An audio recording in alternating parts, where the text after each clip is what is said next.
As you guys can see, I have a guest here today. We've got Amir Razi with Ohn Home Loans, our in-house mortgage company, and my partner Stacy is actually at a closing, and they actually financed through Amir, and it went really, really well. So we don't have an extremely structured talk this morning. I really wanted to bring Amir on. He's been doing these Monday morning tidbits. What are we calling those? Monday morning mortgage minutes. Monday morning mortgage minutes, and doing a really nice job. Another M in there, which would have been market, but I thought we had enough M's. So yeah, you've done a really nice job. I think they look very professional. They're not too long, so it's good information.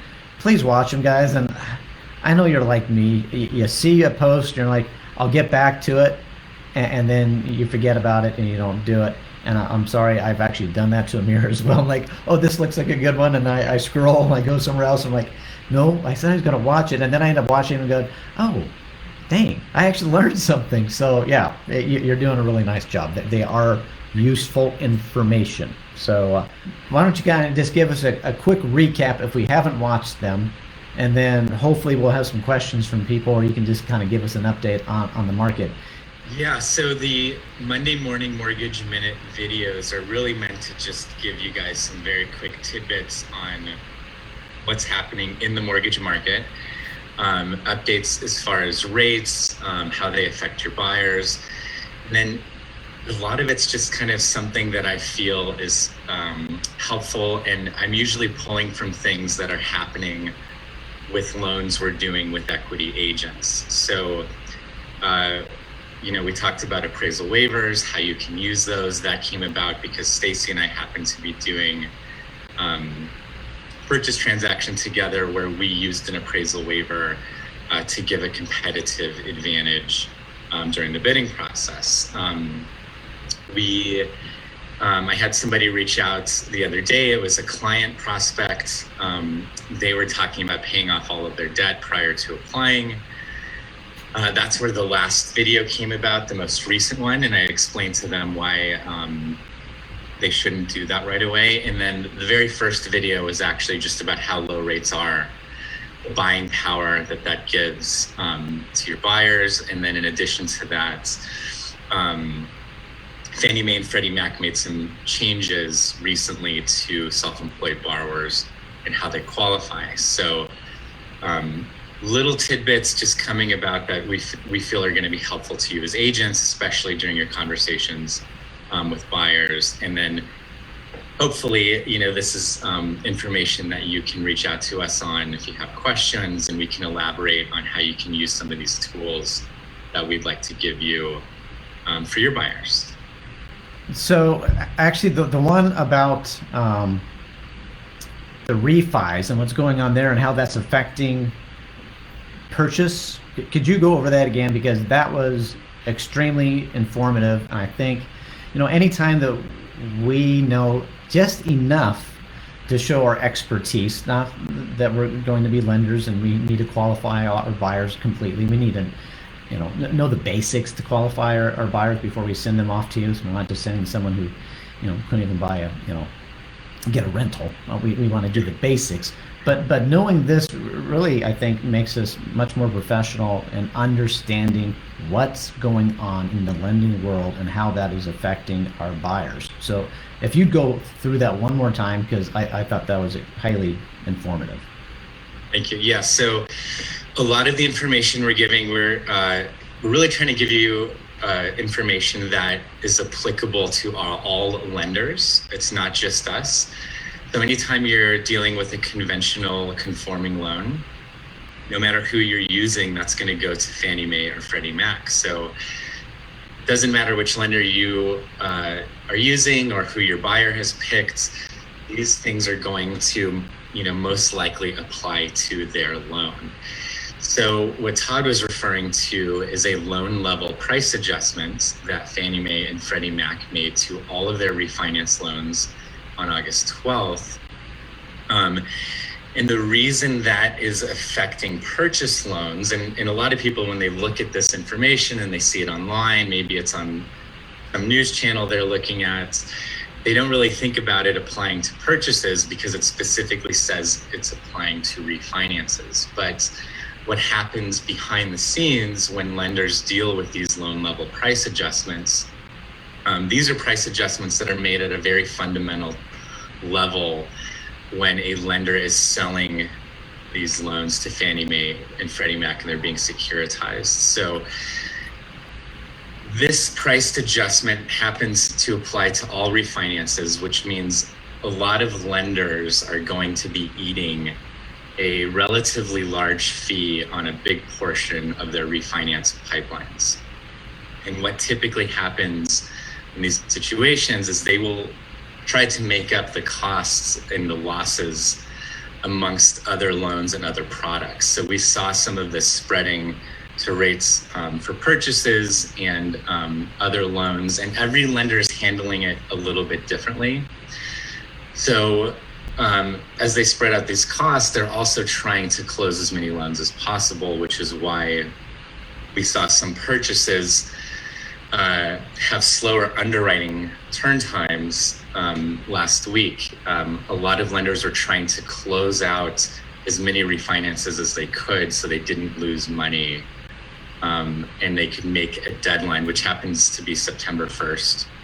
And that's to package up the loan and get it basically to Fannie Mae or Freddie Mac. So trying to make that deadline caused a little bit of a backlog for purchases. And for those of you that don't know, most lenders will prioritize underwriting a purchase over a refinance because of the contract deadlines. So the norm is typically you see purchase turn times and underwriting turn times take precedence over refinances. And that kind of flip-flopped a little bit, not for all lenders, but for a good chunk of them last week.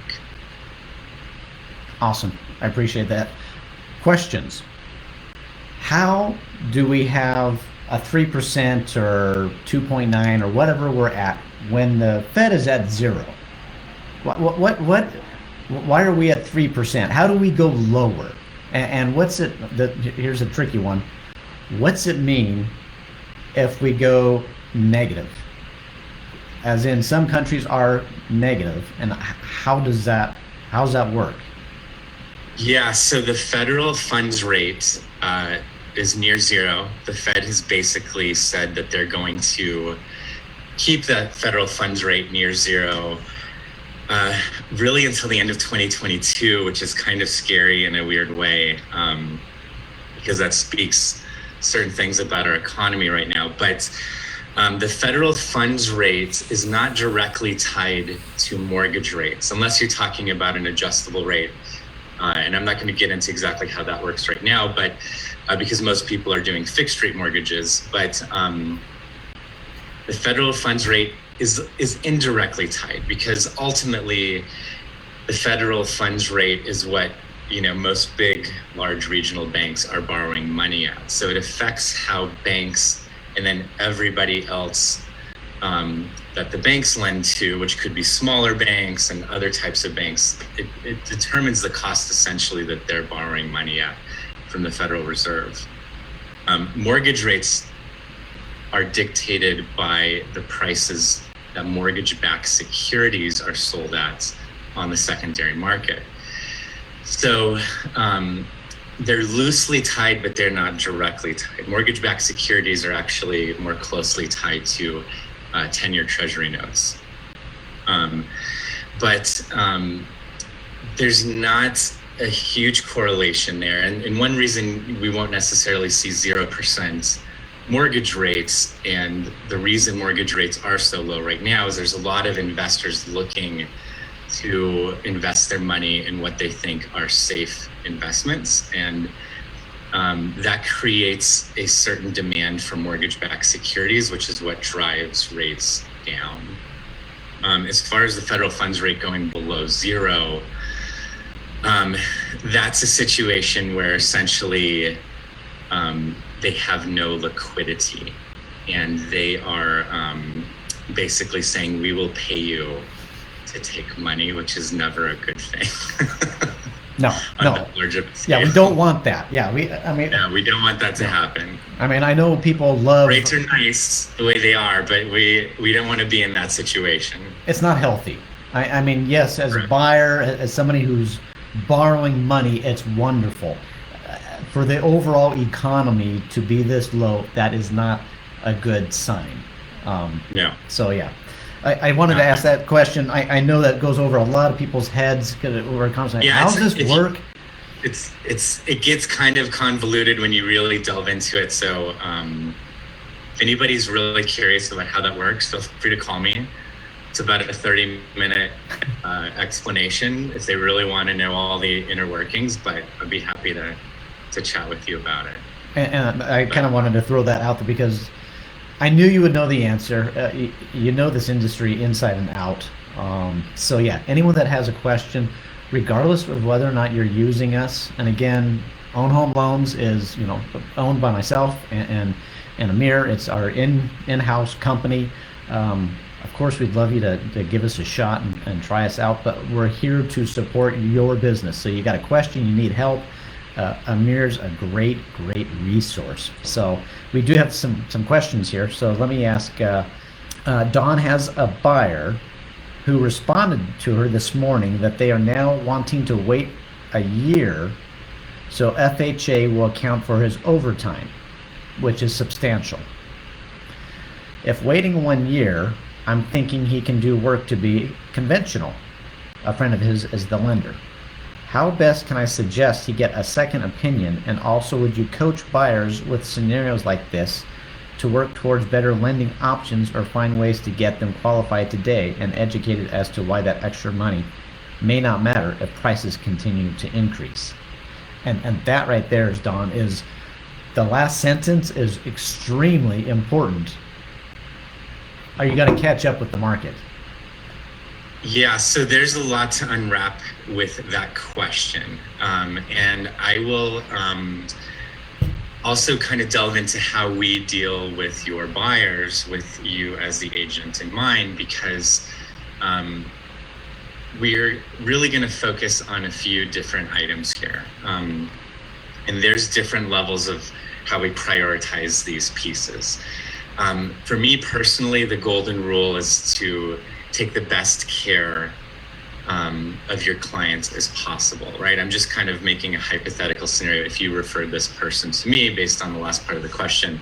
But to take the best possible care of your client as possible is not only going to reflect well on you, but the client's also going to have an amazing experience with both of us, which means they're going to tell their friends and family that we talked to this lender. They could possibly do the loan now with a certain loan product, but we thought the best loan product might be a conventional loan, where we can count the overtime income. And just to quickly answer that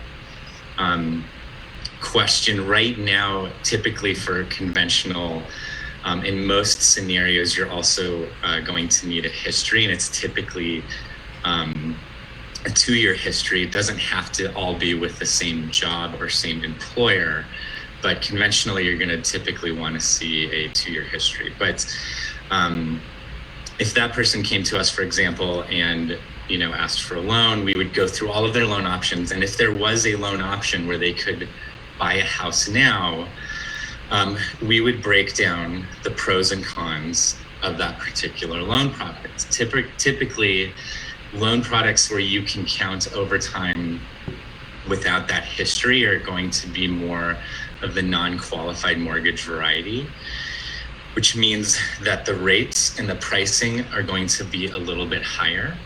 And if they are in a situation where they really want to buy, or maybe they're better off buying for other reasons just because of the interest rate on the loan, we're going to go through those with them. And everybody has a different, unique situation. So it's important to know exactly where that buyer may stand. And if there's a loan option, and we technically do have a loan option, it's a non-QM product that would potentially let this person buy something now. But there's other pieces that we need to find out to see if they qualify. The conversation is basically, here is this loan. It lets you buy this house now. Do you love this house? Is it worth it to you to do this, or do you want to wait? And here are all of the pros and cons. And we have those conversations with our agents too. You're sending somebody to us. We want to make sure we're on the same page as far as how we're communicating. So we would reach out to you and get a good idea of that buyer situation and how you know them and where they come from and all of those important pieces that go into that decision-making process. But as far as overtime, commission, bonus income, especially with the pandemic, for most loan products, whether it's FHA, conventional, or VA, you're typically going to need a history. It doesn't always have to be with the same job. But they're going to have to show history for that income to be used. No, that's good. And I mean, on representing your buyer, Don, a second opinion is always a good thing. The other lender might be very close to them. He might be hearing something differently as far as their needs, what he thinks their needs are, versus talking to someone else, and that person might hear something different as to what your client's needs are. I mean, it comes down to their needs and their wants, and it's not that somebody's looking out for their interest better. Someone might be deciphering what they think that person is really wanting and needing today, and that's really our job, is to help people figure out.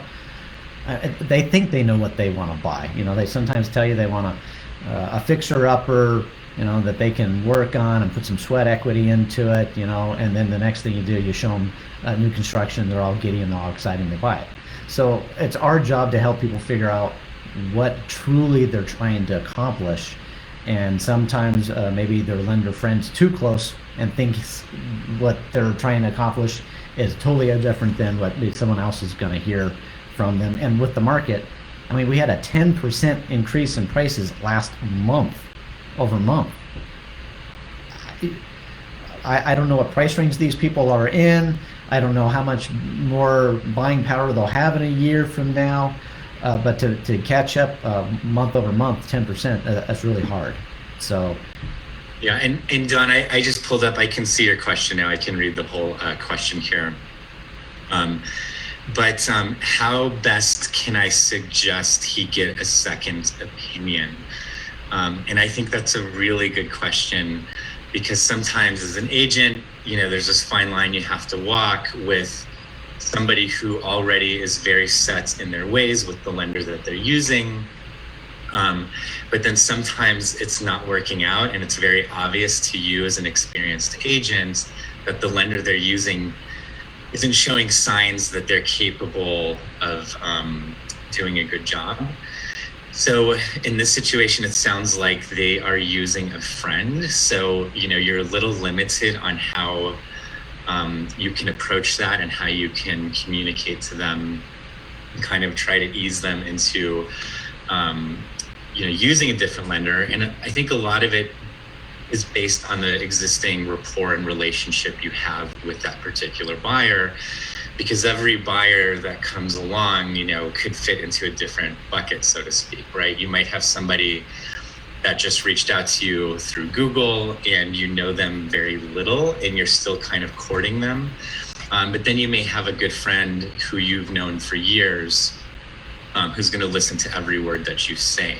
So depending on that level of rapport and relationship, that's going to influence what, the advice you can give them comfortably. But I would say for the most part, if they've gotten to the point where they've seen houses that they like and they're interested in, and now they realize they can't qualify, I think it's good to let them know that different lenders have different loan products and different loan programs.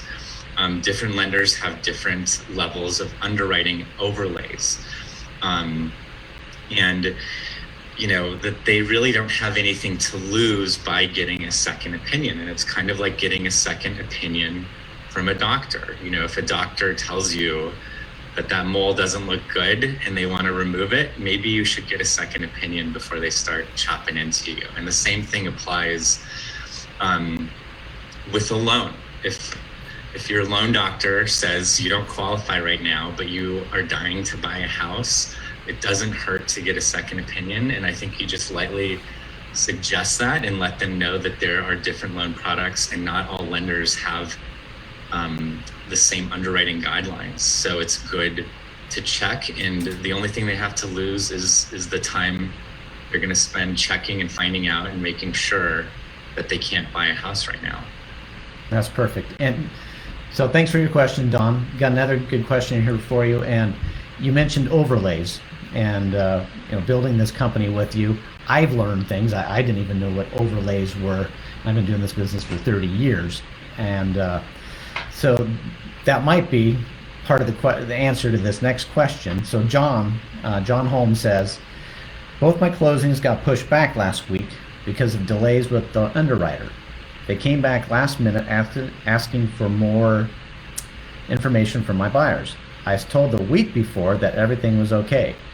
What can I do as an agent and working with the lender to avoid these delays? Yeah, that's tricky because those delays can be caused for a lot of reasons. I would be very curious if the refinance issues that I was talking about in my video and that we talked about at the beginning of this talk had anything to do with those delays, because again, a lot of lenders were pushing as much refi business as they could through their pipelines last week. So it'd be interesting if that was the case. You don't know necessarily if that's what's actually going on. But as an agent and working with the lender, this is why it's really important to establish a solid relationship with the lending partner that you can really rely on and trust.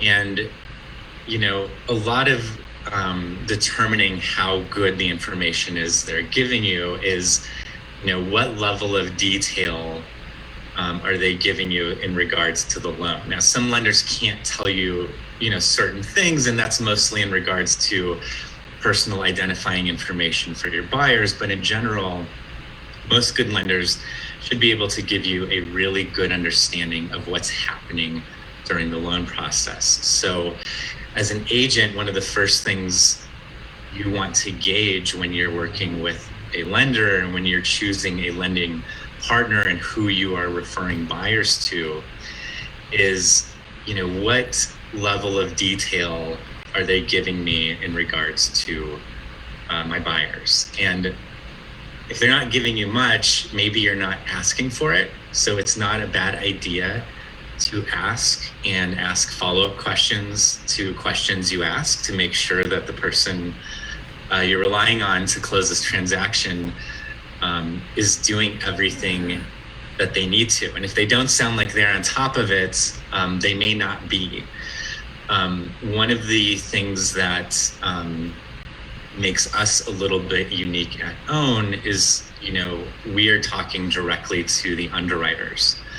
That's a very non-standard type of practice in the lending business. Most loan officers are handing off their files to a processor who has a very large stack of files to go through, and that processor is then working directly with an underwriter. So the underwriter and the processor may be communicating different pieces about what's happening with the loan, and the loan officer may not have any idea what's actually happening because the processor may not feel like it's important to tell the loan officer every little piece of information. And so the loan officer may be communicating to the agent, yeah, everything looks great, no problemo. We'll see you at closing. I'll bring some flowers or chocolates or whatever. Meanwhile, the processor is stressing out because the underwriter just came back with some new conditions, but the loan officer may not find out about that day or the next day or whatever. So for us, we're directly talking to our underwriters. We know exactly what's happening because we don't want any surprises for anybody. That reflects badly on our reputation, which is really the most important thing. that we have. And as an agent, your tools are going to be a little bit limited in what you can do to find out, but you really need to kind of dig into those questions with your LO and make sure that they seem like they're on top of everything. And if they're not, you really need to start asking more questions. It's really the only real resource you have to kind of fall back on, is just kind of dig in there and find out what's going on. Yeah, I mean, it sounds simple. I mean, it's really how good of a relationship do you have, and how good of a relationship does that LO have with their underwriters, and how connected are they with their underwriters? Or there's good LOs that are just good salespeople and they're fun to be with, and then they hand stuff off and move on to the next. And then there's the LOs that they feel like they are the underwriter. I mean, they're on top of it. They know what's going on. They're connected, and that's what I've always looked for in a lending partner, is someone who's literally almost the underwriter. I mean, they know as much as that underwriter does, and that's what I've always wanted. I want that close communication. That's what Stacy has always needed. It's so important. Otherwise, yeah, you do have these last minute things that come up, and it doesn't make us look good. Yeah, and I'll just add one more thing, and this is another reason it's incredibly important to get your buyers pre-approved as early as possible.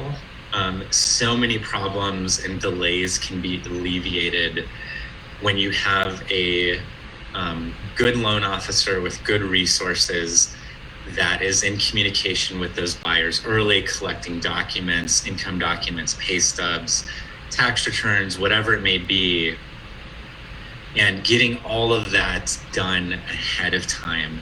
And that's one of the ways as well that you can close loans more quickly and earlier. And that's why we offer an option where we will take those documents and we will have an underwriter look at them ahead of time before somebody even finds a house, because then we've pinpointed all the areas of concern.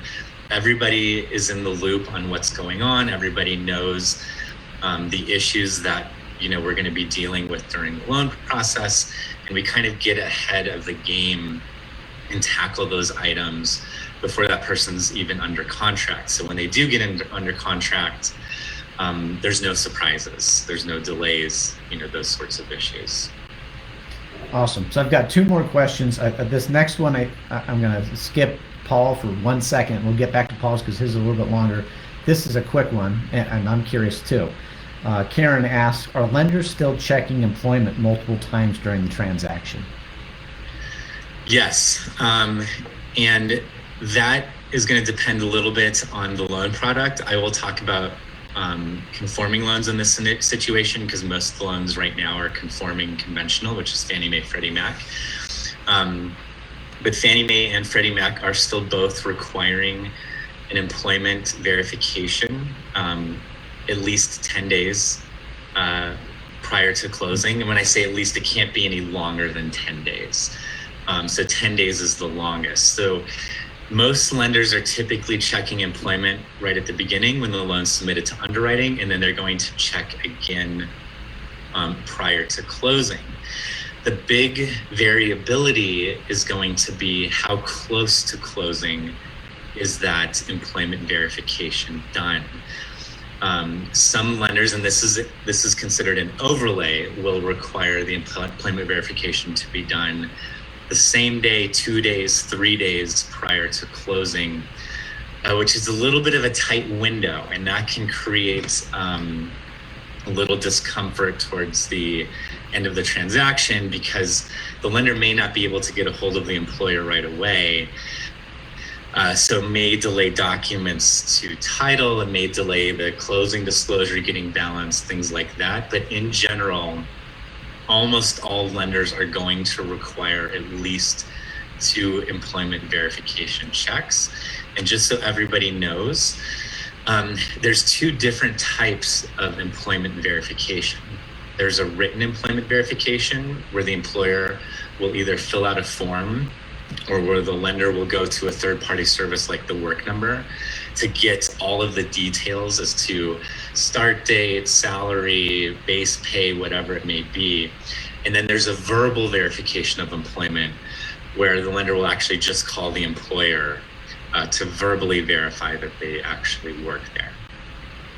What happens prior to closing is a verbal verification of employment where the lender will get on the phone with the employer and verbally verify that employment. And typically that can happen relatively quickly, but sometimes you may have an employer, an HR department that's difficult to reach or isn't returning phone calls or whatever the case may be, and that can slow things down. Great, thanks. So you've got 2 minutes to answer this question. And this is about a half-hour response, so I'm a little long-winded sometimes. Here's a yes or no question for Paul. First-time buyer programs, are they all generally the same? Do different mortgage companies offer different products because they're able to work more magic than other companies? So, are they generally the same? And do different companies have different things? So yes, I guess would be the quick answer. So first-time buyer programs can fall into a lot of different categories, and that is kind of a very general term that can apply to a lot of different things. And depending on which of those programs we're referring to, it's going to be all across the board. Different lenders do offer different first-time buyer programs, whether we're talking about down payment assistance, affordable housing, whether it's like a Home Ready or a Home Now product through Fannie Mae or Freddie Mac. There are differences for sure across the lending spectrum and depending on which lender you might be using. And some first-time buyer programs, the lender has to go through specific training and different things just to be approved to do that type of program. So if it's for an affordable housing program, for example, typically they're going to have their lender list that they will let you use. If it's down payment assistance, if it's a Home Ready, Home Now, all of those things are going to be different. So yeah, that's, I guess, the quickest way I can answer that question. Yeah, I can say that's a big question. We could have a class on that for sure, because yeah, there's multiple programs out there for first-time home buyers, and when we say first-time home buyers, sometimes we just mean that's my very first home. It doesn't mean I needed assistance. I might have plenty of income, plenty of cash, and I'm a first-time home buyer. But great response. Thanks for your questions, guys. Thanks, Amir, for coming on today. And any final words of wisdom that you would like to impart us with? I think the biggest thing, and this kind of comes back to a lot of the videos that I do, is there's no bigger favor you can do for yourself and for your buyer right now than getting them pre-approved early. Definitely.